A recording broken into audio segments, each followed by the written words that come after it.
Hey friends, Bill here with Bill's Reviews and Tech Tips, and today we are on the road for a special Cutting the Cord and Helping Your Aging Parents Install a Digital Antenna edition of Bill's Reviews and Tech Tips, taking an up-close look at whether or not this from GE is the solution. Let's hope so.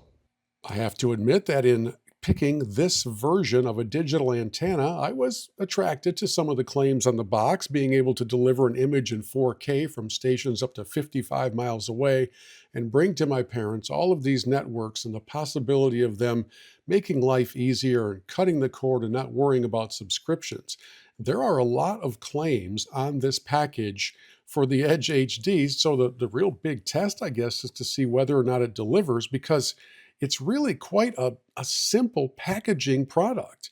When you open up the box, there's one plastic container that comes out, and it contains the basics.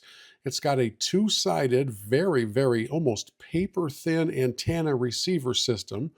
And then there's nothing else in the box. As you flip over the plastic packaging, you'll see the power supply. You'll see the coax that goes into the antenna port of the back of your TV.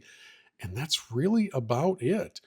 The antenna itself is really thin. It's two-sided, so you can have black on one side, white on the other. They claim that it's also paintable, so you can get it to match the color of your walls. However, I would not recommend doing that because, as it turns out, this unit is rather directional. I just stuck it up here on a hanger on my parents' wall just to start the process of going into the TV settings and detecting whatever channels exist in the digital universe. I wasn't really sure how many they would get, and in the end, it was over 70. Now, I'd mentioned to you that this is a very directional idea with this antenna, and it is. As I went through and found the first batch of channels, suddenly the rest of them were not there, and I had to go and make a little adjustment to the angle at which that antenna was sticking up on the wall. Once I did that, as you can see here, the channels are coming in crystal clear.